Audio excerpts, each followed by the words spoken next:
Now here one more new chapter, linear equation in two variable, class 10.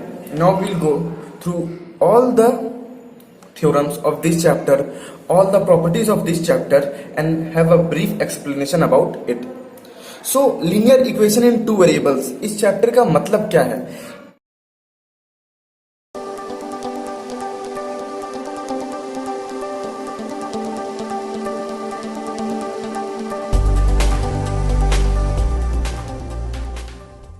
क्या बताना चाहता है ये चैप्टर, इसके लिए मैं आपको समझाना चाहता हूं। सबसे पहले लीनियर का मतलब जानते हैं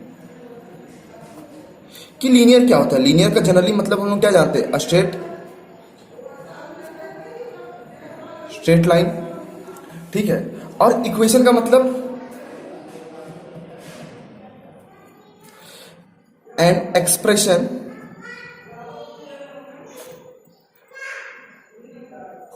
containing x, y, z means variable और कांस्टेंट। तो एक ऐसा एक्सप्रेशन जो कि क्या कंटेन करता है? वेरिएबल्स और कांस्टेंट, उसको हम कहते हैं इक्वेशन। अब जैसे कि suppose 2x + 5, this is an expression. अब अगर हम पॉलिनोमियल्स चैप्टर पढ़े तो हम जानते हैं कि ये लीनियर पॉलिनोमियल है और ये बाइनोमियल है। Binomial means containing two terms, और लीनियर पॉलिनोमियल क्योंकि यहाँ पे x का हाईएस्ट पावर 1 है। सो मैं पॉलिनोमियल्स का भी वीडियो अपलोड कर दूंगा, ठीक है। लेकिन सबसे पहले लीनियर इक्वेशन इन टू वेरिएबल्स को समझते हैं। अब उसके बाद अगर एक और एग्जांपल लूं तो 3x + 5y, it is also an equation जिसमें क्या है? x एक वेरिएबल है, y एक वेरिएबल है, और 3 और 5 यहाँ पर क्या है? कांस्टेंट है। तो इसको क्या कहते हैं? इक्वेशन कहते हैं। अब यहाँ पे टू वेरिएबल है, तो जनरली इस टू वेरिएबल का लेना देना किससे? इक्वेशन से। अब हम तो जानते हैं कि x और y को हम लोग क्या कहते हैं? वेरिएबल। तो टू वेरिएबल इक्वेशन होने का मतलब है कि एक ऐसा एक्सप्रेशन जिसमें क्या वेरिएबल कंटेन करते हैं? x और y as a two variable, ठीक है। तो उसके लिए एक एग्जांपल देता हूं, जैसे कि 3x + 5y, ठीक है। ये जो इक्वेशन है वो क्या कंटेन कर रहा है? टू वेरिएबल्स कंटेन कर रहा है। तो हमको इक्वेशन इन टू वेरिएबल्स का मतलब तो समझ में आ गया कि एक ऐसा इक्वेशन जिसमें दो वेरिएबल्स हो और कांस्टेंट हो। But linear equation in two variables का मतलब है कि एक इक्वेशन जो कि जनरली क्या रिप्रेजेंट करता हो? स्ट्रेट लाइन रिप्रेजेंट करता हो। कहां पर? ग्राफ में, ठीक है। तो जब हम क्या करेंगे, कोई भी इक्वेशन लेंगे जो कि ax + by + c = 0, जहां पर x और y क्या होता है? मेरा वेरिएबल्स होता है, ठीक है। अब ये कितना वेरिएबल्स है? टू वेरिएबल है, तो ये इक्वेशन क्या होगा? ये इक्वेशन होगा लीनियर वेरिएबल, ठीक है, कंटेनिंग टू वेरिएबल्स। और यहां पर जो मेरा a और b है, ठीक है, वो जनरली रियल नंबर्स होना चाहिए, जहां पे a 0 के इक्वल नहीं हो और b भी 0 के इक्वल नहीं हो। तो इस वाले फॉर्मेट को कहते हैं हम लोग लीनियर इक्वेशन इन टू वेरिएबल। मींस एक ऐसा इक्वेशन जहां पे a और b कोई रियल नंबर्स हो और a और b 0 नहीं हो, और जहां पर c क्या हो? एक कांस्टेंट हो। c जहां पर क्या हो? कांस्टेंट। अब रहा बात कि हाँ x और y, अब सीधा सा बात है, हम टू वेरिएबल्स पढ़ रहे हैं तो हमको यहाँ पे कितना वेरिएबल लेना होगा? दो वेरिएबल। अब सपोज कि लीनियर इक्वेशन वन वेरिएबल बोला जाता तो कैसे होता? वो होता 5x + 3 = 7। ये क्या हो गया? Linear equation in one variable, ठीक है। अब उसके बाद सपोज कि हमको क्या दिया है? हाँ, कि a और b, अगर आप टू वेरिएबल इक्वेशन लेते हैं, लीनियर इक्वेशन इन टू वेरिएबल लेते हैं, a और b रियल नंबर्स होना चाहिए और 0 नहीं होना चाहिए। Real number in the sense कि या तो वो रैशनल नंबर्स हो या फिर इरेशनल नंबर्स हो। मैं दोनों का एक एग्जांपल शो कर देता हूं, ठीक है। एक इक्वेशन जिसमें क्या रैशनल नंबर्स है, 5x + 3/2y + 7 = 0, जहां पे a और b दोनों ही क्या है? रियल नंबर्स है। और एक इक्वेशन जो कि इरेशनल नंबर्स कंटेन कर रहा है, जैसे √5x + √2y + 7 = 0।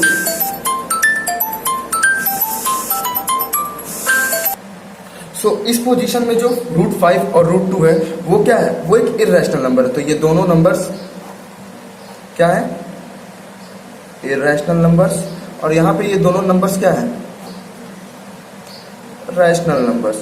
तो जो मेरा इक्वेशन है उसमें जो ए और बी होना चाहिए, जो वेरिएबल्स के साथ लगा हुआ है, जिसको हम जनरली कोफिशिएंट्स भी कहते हैं, वो क्या होना चाहिए, रियल नंबर्स होना चाहिए। और ए और बी जीरो क्यों नहीं होना चाहिए?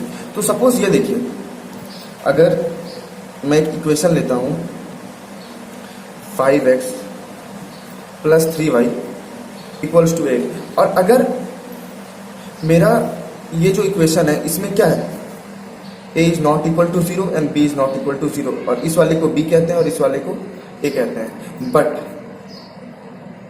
अगर ax + by + c = 0 हो, और अगर a 0 के इक्वल हो जाए, ठीक है, ये वाला केस फॉलो नहीं हो, ये वाला केस फॉलो हो, तो जनरली ये इक्वेशन कैसे रिप्रेजेंट होगा, by + c = 0।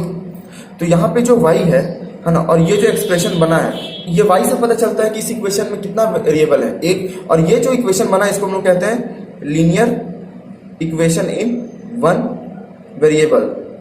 So to have two variable equation, मेरा a और b दोनों में से कोई भी जीरो नहीं होना चाहिए। अब सपोज अगर b ही जीरो हो जाता तो इक्वेशन ऐसा आता, ठीक है, और ये भी क्या बन जाता, linear equation in variable. But हम पढ़ रहे हैं लीनियर इक्वेशन इन टू वेरिएबल। ये कंडीशन रहने के लिए जो मेरा a है वो जीरो नहीं होना चाहिए, मीन्स ये वाला कंडीशन होना चाहिए लीनियर इक्वेशन इन टू वेरिएबल्स के लिए, और b के लिए भी ये वाला कंडीशन होना चाहिए इस एक्सप्रेशन में।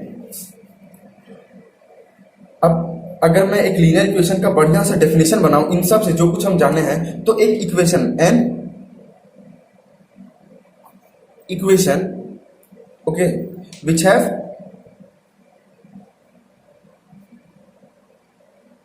two variable x and y such that the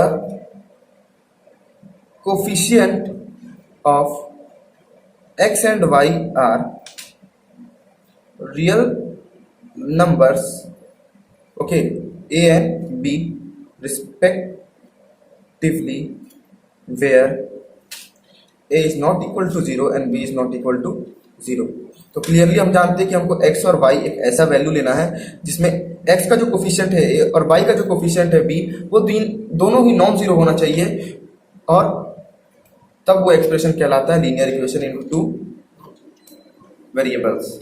okay, अब जैसे कि हम लोग पॉलिनोमियल्स चैप्टर में पढ़े हैं, या फिर जो भी पढ़े हैं वो जानते हैं कि किसी भी एक इक्वेशन के पास उसका एक ऐसा वैल्यू होता है जिसको वेरिएबल की जगह पुट कर देने से वो ऑटोमेटिकली क्या हो जाता है, जीरो हो जाता है, जिसको हम लोग कहते हैं जीरोस ऑफ पॉलिनोमियल। अब सपोज कि थोड़ा सा रिवाइज करा देता हूं पॉलिनोमियल में से, कि अगर p ऑफ x दिया हुआ है 3x - 3, ठीक है, अब कोई एक ऐसा वैल्यू x का जिसको पुट कर देने से ये ऑटोमेटिकली क्या हो जाए, जीरो हो जाए, तो उस वैल्यू ऑफ x को कहते हैं जीरोस ऑफ द पॉलिनोमियल। मतलब इस पॉलिनोमियल का वो क्या है, जीरोस है।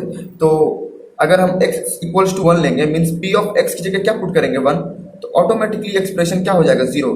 तो मेरा p ऑफ x जीरो मिल जाता है। It means that 1 is the zeros of polynomial p of x, where p of x उस जीरोस को पुट करने से क्या हो जा रहा है, जीरो। बिल्कुल इसी तरीके से ये वाला जो एक्सप्रेशन है ये इससे रिलेटेड है। कैसे कि सपोज आपको कोई भी एक इक्वेशन दे दिया गया है ax + by + c = 0, और कहा गया कि x